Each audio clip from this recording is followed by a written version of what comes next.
nature of a person is only to appreciate what you have once it's taken away, and then you realize, wow, HaKadosh Baruch Hu is doing so much for me. The reason I breathe, I get oxygen, my blood is pumping with an amazing pump, my eyes are the best cameras ever. Wherever you get your podcasts from, or our own website, prismoftorah.org. This is the Prism of Torah with Rabbi Asaf Aaron Prisman. Shalom Uvracha. In this Parshas Tzav, we know that the Parsha continues to talk about the different types of korbanos. There's a certain category of korbanos called shlamim. Within this set of korbanos, of sacrifices, there is a korban known as Zevach Todah, Korban Todah, which is brought based on the Gemara in Brachos and on the way Rashi learns it in Daf Nun Daled. When someone is in a danger situation, then afterwards he gives the Korban Todah. The sacrifice Korban Todah is a type of shlamim, and it's also brought with 40 loaves of bread, 30 of which are matzah based, and 10 are regular challah type of bread. The question we want to raise is, it's very interesting that even though this Korban Todah, that it's thanking HaKadosh Baruch Hu type of sacrifice, even though it's a type of shlamim, which should follow the rule of having 2 days to be eaten, but the Todah is only allowed to be eaten for 1 day and 1 night. And the question begs itself, why is it different than all the other types of sacrifices that are of the category of shlamim? Question number 2, the Torah already went through the section, the part that talks about the sacrifices of Chatat and Asham. Chatas is when a person, it's a sin offering, and Asham is also a type of sin offering, but you're not sure if you did the sin or not. Now, the Gemara in Zvachim, Daf Lamed Vav Amud Aleph, learns from the Parsha of Todah, meaning the pasuk that's describing the Korban Todah. Over there, it's learned from there that also Korban Chatas and Asham have only a day and a night to eat the Korban. And the question begs itself, what do you mean? Chatas and Asham was already talked about previously in Vayikra. Why in Chumash Vayikra? Why is it now being learned out of the pasuk of Korban Todah? Without answering this question yet, there is obviously a very strong link between the sacrifice of a Korban Chatas and the sacrifice of the Korban Todah. What is that link, and what message is the Torah trying to tell us? So I would like to share with you the following idea. Rashi in our Parshat Vayikra Zayin Yud Beis explains that who is the one that needs to bring the Korban Todah based on the Gemara in Brachos Daf Nun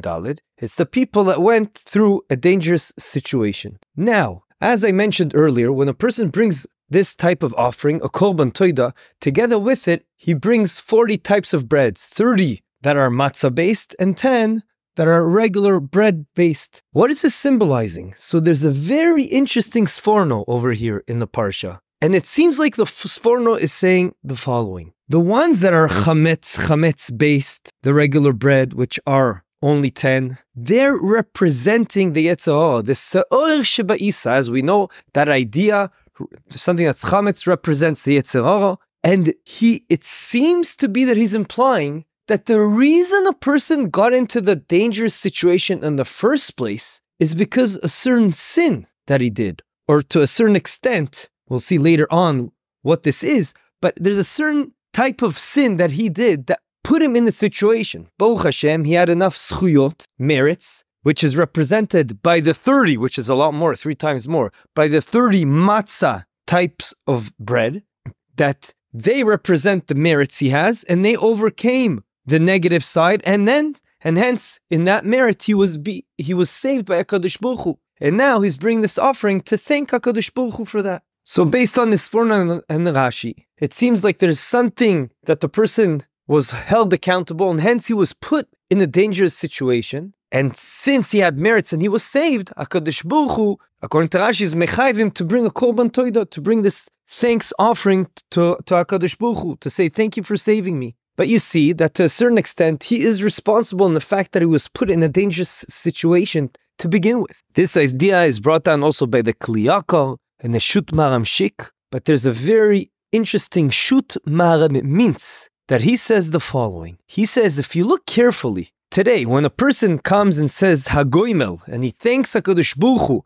for saving him from a dangerous situation, the actual nusach of the bracha is Hagoimel lechayavim toivois. What is this word chayavim? It sounds like it is hinting to exactly the point we are making. That because he's held accountable, that HaKadosh Baruch Hu not stam put him in a situation of danger. This matzav of sakana he was put in is because a certain sin, and hence it is fair to describe the situation as hagomel lechayavim. You're chayav to be in this dangerous situation, and Hashem still saved you, and hence that is an appropriate lashon for the bracha to be made. Already at this point, we can already see a very tightly coupled connection between the Chatos and the Asham, which is a sacrifice you bring for a sin, and the Korban Todah.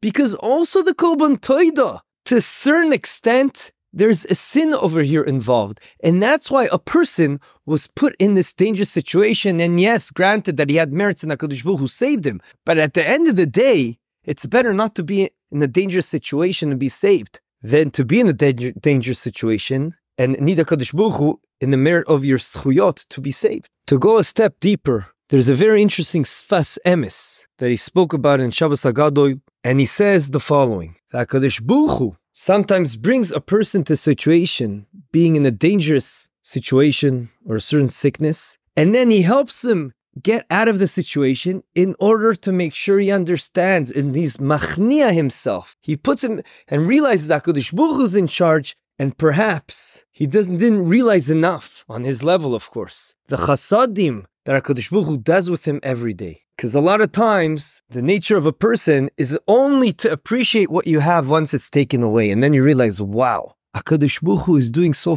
much for me. The reason I breathe, I get oxygen, my blood is pumping with an amazing pump, my eyes are the best cameras out there. Yeah, only once it's taken away, then you come to this realization. It sounds like this Sfas Emes is hinting to us that if we appreciate everything Hashem does at every point in time, maybe that is part of the sin, that we don't appreciate enough. And hence, in order to help us, because HaKadosh Baruch Hu does everything l'toiva, He puts us in a situation that we will be saved, so that we'll start reappreciating even the mundane, or the things that seem at first glance to be mundane, but really they're not. As we know, HaKadosh Baruch Hu in Gematria Elokim is Ha-Teva, is nature. That is the mask HaKadosh Baruch Hu has, because HaKadosh Baruch Hu works through nature. But if, just like the Dor Hamidbar was born into a situation that loaves of bread fell from the sky, the man, so too today, when we're born into a situation when it rains from the sky, so we think, okay, that's normal, but it's not normal. HaKadosh Baruch Hu is orchestrating everything for us, and everything is huge chesed that HaKadosh Baruch Hu does for us. Meaning, what we're trying to say is,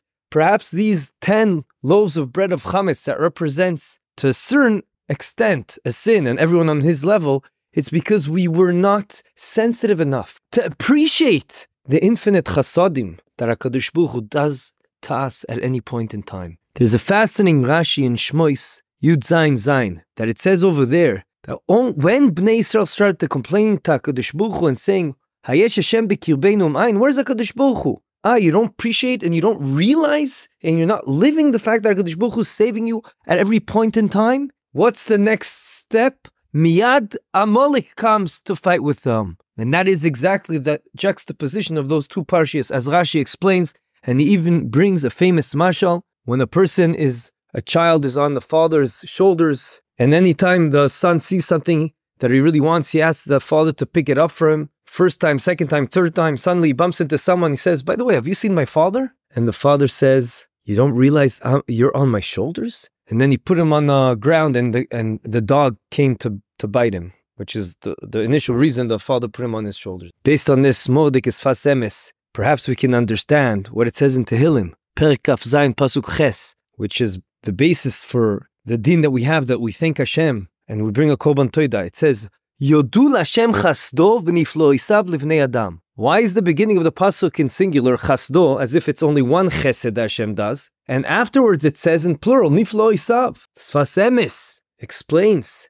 Yodul Hashem Chasdo, there's one amazing miracle Hashem does for you. But based on that miracle, now from digesting what you went through, suddenly you'll look back on your life, and also moving forward, and you're going to appreciate every little thing HaKadosh Baruch Hu does for you. That everything is in plural. Many nifla'oisav. Based on this, the Panim Yafois in Vayikra Yud Tes Hey says the famous Perek V'Teilim, Hoidu L'Hashem ki toiv ki lo olam chasto. And later on in the Perek, it says the 4 different types of people that need to thank Hashem for being saved, that the Gemara Bochos brings down in Daf Nun Daled Amud Beis, and he explains why did David HaMelech start off with saying Hoidu L'Hashem ki tov ki lo olam chasdoi? Because le'olam chasdoi, you always have to thank Hashem. You don't need something special to happen because everything in our lives is special from a certain perspective. The fact that we're able to be still alive. And don't wait till chas v'shalom something happens to you and only then you start appreciating and saying thank you to HaKadosh Baruch Hu.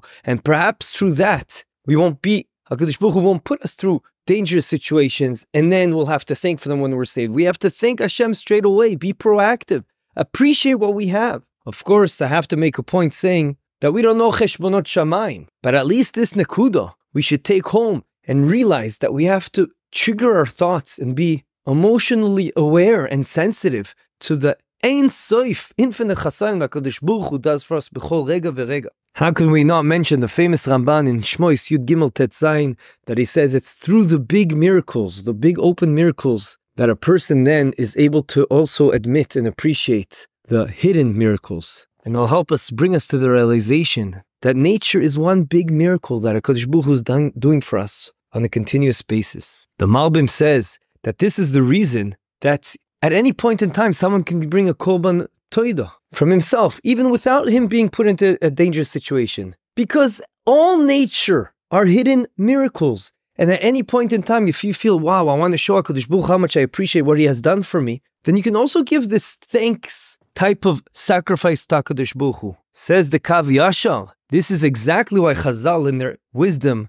realized it is imperative that we say Mizmo Lesoido every day. Because every day we want to thank HaKadosh Baruch Hu for the continuous miracles that he's doing for us. Based on what we have said, it is very understandable the tight correlation between a Korban Chatos and Korban Todah. A Korban Todah, although it's a type of shlamim, but it has characteristics that are very similar to Chatos and Asham, which are a sin offering. And that's why the sin offering is also learned from a certain perspective about how many days you have to eat, 1 day and 1 night, from Korban Todah, because they're very related. It's the lack of realizing what life is all about that you don't appreciate enough. And perhaps that is the sin we're talking about here. And that is the reason a person was put in a dangerous situation to begin with. And then he was saved. Granted, he was saved. But that's all to trigger our emotional sensitivity to realize what life is all about and appreciate every second of life that HaKadosh Baruch Hu gives us. Based on what we see, the events in the world, it should be easier for us in our generation, as everything is crazy right now around us, and we have to appreciate the fact that HaKadosh Baruch Hu allows us to still live, and we have the schus to performing Torah and mitzvahs. Both Korban Chatos, a sin offering, and also Korban Todah, from a certain perspective, are coming from a place that there was lack of hisboinanus, of looking around and thinking what is happening in our life and how much we should appreciate it, what HaKadosh Baruch Hu gives us. Perhaps based on this, we can have an amazing understanding, the pasuk in Tehillim, Perik Nun pasuk Kaf Gimel, that it says, Zoveach Todah, it's talking about Korban Todah. Whoever Zoveach Todah to honor Hashem, Yichabdenenu, V'sam derech, and whoever realizes in the way he's going, Er'enu b'yesh Elokim, HaKadosh Baruch Hu is going to show him Yeshuas Hashem. What does one have to do with the other? What does bringing Korban Todah have to do with realizing the ways you're going in? The answer, based on what we're saying, is perfect. Because it's a person that's realizing and conscious of the way he's living life and realizes how much he has to appreciate what Hashem is doing for him on a continuous basis. He is the one that will be zoiche to see Yeshuas Hashem. And that is hidden in the idea of Korban Todah. You bring Korban Todah to thank HaKadosh Baruch Hu. I would just like to end off with a story. One of my Talmidim in my Daf Yomi Shir said, Rabbi Itzik Golembo, and he told me something that happened to a friend of his a couple weeks ago. If it wasn't him telling me the story, I won't believe it. But it shows this idea that HaKadosh Baruch Hu works in mysterious ways, and everything is part of a big plan, and we have to appreciate everything that's happening, even though at the time it might seem a bit bad to us to a certain extent. And that is, he had a friend that someone owed him a very big sum of money, and he already thought, there's no way I'm going to get this back. I've been asking the person for the money back so many times. Suddenly he gets this phone call at a very awkward time, late at night, and his friend says, listen, I can give you back half the money, but you have to come now, this second. It was like 1 a.m. If you come now, I'll give you half of the money on condition that I don't have to give you the other half back. So Yitzi's friend said to himself, I'm never going to see this money again. I have nothing to lose. I might as well go there, but I have to go fast because I will lose even this half. So he drives really quickly, and as he's speeding to get to the other person's house before he decides to not give him anything, suddenly, of course, he hears sirens behind him and the police is chasing after him. Police stops him and says, what are you doing?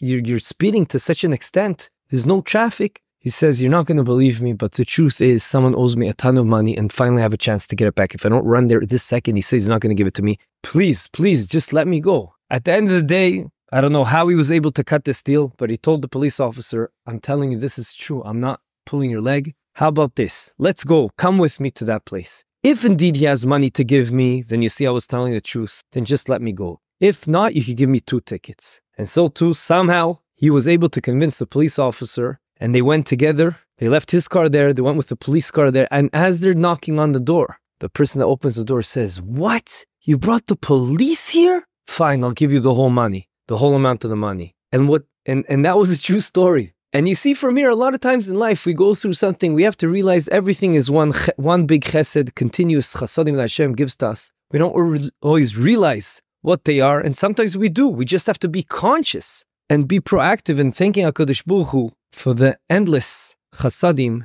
that He gives us b'chol yom v'yom yiratzon, that every day that we say Mizmor L'Soido, we have this in mind and get close to HaKadosh Baruch Hu and appreciate everything that Hashem is doing for us on a continuous basis. Have a good Shabbos. This concludes another episode of the Prism of Torah. Thank you for tuning in today.